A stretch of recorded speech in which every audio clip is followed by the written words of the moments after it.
Herkese merhaba. Elinin tariflerine hoş geldiniz. Bugün sizlerle yine böyle az uğraş, çok lezzet bir kurabiye tarifiyle beraberim. Bu gördüğünüz harika, muhteşem fındık ezmeli kurabiyelerin yapımını paylaşmak istiyorum. İnanın harika bir lezzet. Öncelikle hemen yapımına geçelim. 2 adet yumurtam var.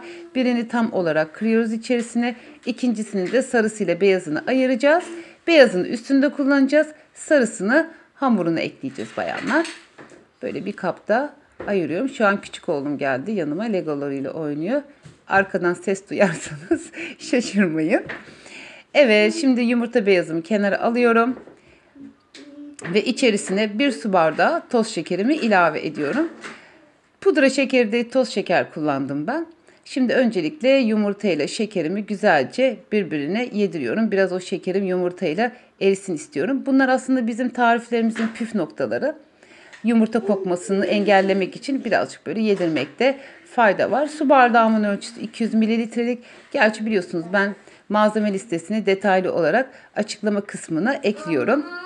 Sonra içerisine 150 gram kadar oda ısısında tereyağım var. Onu da ekliyorum. Siz margarin de kullanabilirsiniz tabii ki. Ben her zaman söylüyorum, tereyağımı kendim yaptığım için çocuk sayısından dolayı evde inanılmaz süt tüketiliyor. Onun kaymağını ayırıp böyle tereyağımı kendim yapıyorum. Sonra içerisine 1 paket de vanilya, olmazsa olmaz tabii ki tatlıların. Onu da ilave ediyoruz. Şöyle güzelce karıştırıyoruz sıvı malzemeleri. Dediğim gibi bunlar bizim tariflerimizin püf noktaları. Bizi daha böyle lezzetli sonuçlar elde etmemizi sağlayan püf noktaları diyelim. Şimdi güzelce karıştırdık. Şekeri, yağı birbirine, yumurtayı eritiyoruz.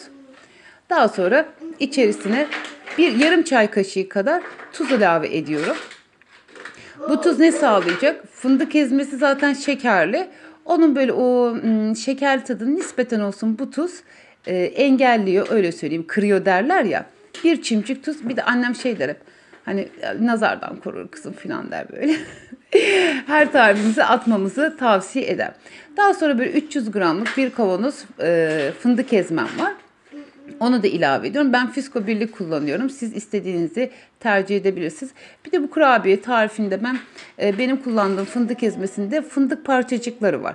O daha böyle lezzet veriyor ama tabii ki siz krema şeklinde olanları da kullanabilirsiniz. Daha sonra içerisinde 1 su bardağı kadar nişastam var. Onu da ilave ediyorum. Kabartma tozum var 1 paket. Onu da ilave ettim. Şöyle bir harmanladım. Şimdi artık ununu koyma zamanı. Ben bu tarifime tam dolu dolu 3 su bardağı un kullandım. İlkten böyle dikkatli ilave ettim. Baktım ki hamurum öyle biraz yumuşak oldu. Geri kalan unumu da hepsini koydum. Zaten biliyorsunuz ki kurabiye hamurlarını çok fazla yoğurmamak lazım. Çünkü yoğurdukça o içindeki yağ biraz daha çıkıyor ve çok un kaldırıyor. Un kaldırdığı zaman da kurabiyemiz çok sert oluyor. Böyle ağza dağılan kıyır kıyır tadı olmuyor. O yüzden çok fazla kurabiye hamurlarınızı yoğurmanızı tavsiye etmiyorum bayanlar. Arkadan gelen sesler için özür dilerim. Evet, şimdi kurabiye hamurumuz hazır. Böyle yumuşak, kulak memesi kıvamı diyorlar ya. O tarz bir kurabiye hamuru hazırladık. Şimdi ne yapıyoruz? Yağlı kağıt serdiğimiz fırın tepsimize, ben daha önce böyle bir deneme yapmıştım. Ceviz büyüklüğünde bezeler yuvarlayıp önce yumurta akına, sonra tabii ki fındık ezmeli bir kurabiyemiz olduğu için en çok ne yakışır? Fındık. O yüzden fındığa buladım. Üstlerini batırdık ve şimdi tepsimizi aralıklı bir şekilde yerleştiriyoruz. Tabii ki çok fazla un kullanmadığımız için bu kurabiyemiz hafif böyle bir yayılacağı için fırın tepsimize aralıklı olarak yerleştirmekte fayda var bayanlar, öyle söyleyeyim. Evet, böyle teker teker yapıyoruz. Fırın tepsimize yerleştiriyoruz.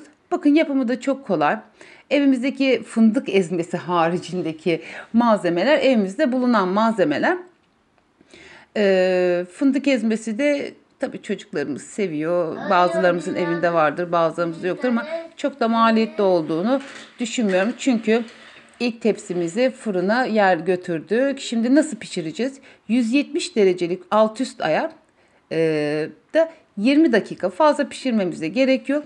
20 dakika yeterli. 170 derecede daha önceden ısıtılmış fırında pişireceğiz ama fansız olsun lütfen. Şimdi o pişiyorken ben ikinci tepsimi de hazırladım bayanlar. Bir de çok bereketli, dolu dolu tam 3 tepsi kurabiyemiz çıkacak bu tarifte, bu ölçülerle. O yüzden bereketli. Şekerli olduğu için de bakın ilk tepsimiz pişiyor fırında. Şöyle bir çekeyim istedim sizin için. Birinci tepsimiz pişti zaten. O birinci pişiyorken şimdi ikinci tepsimizi fırına gönderiyoruz. Gayet güzel. Oh, ikinci tepsimiz de pişti.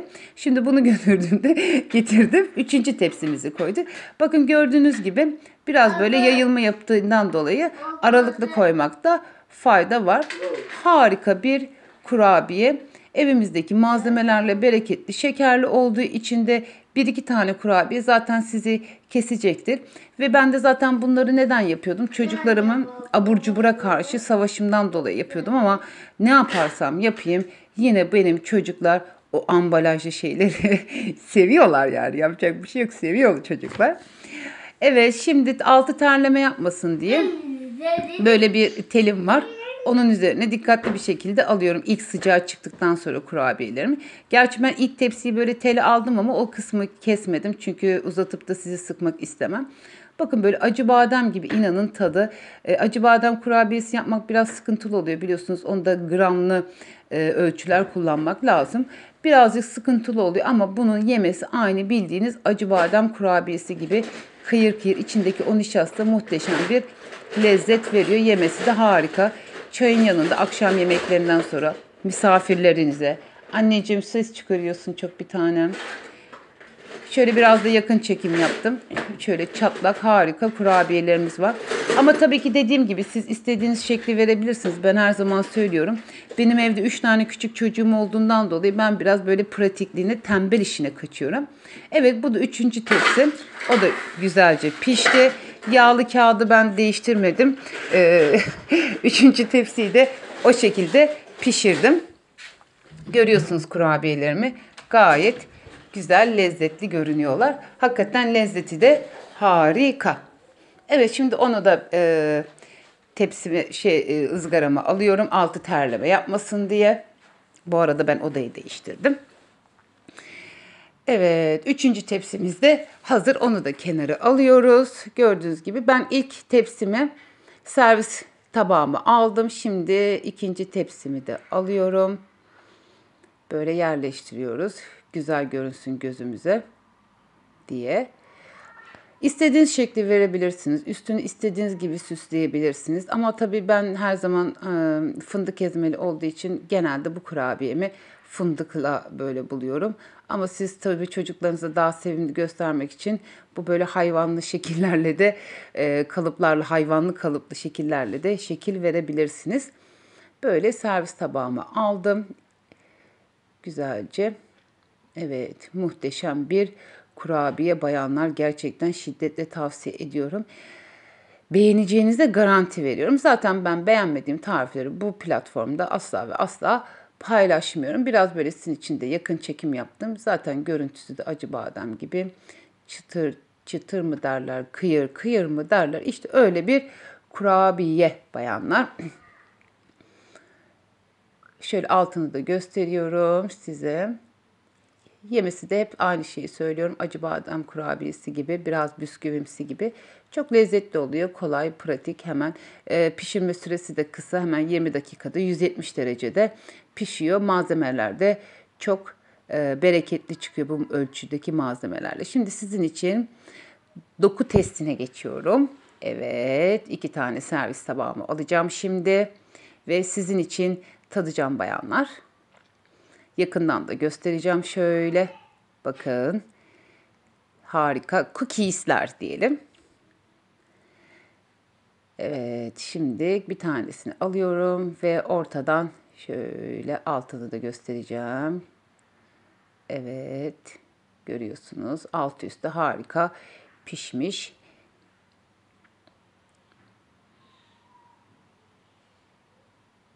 Bakın görüyor musunuz? Kıyır kıyır bir kurabiye bayanlar. Şiddetle tavsiye ediyorum.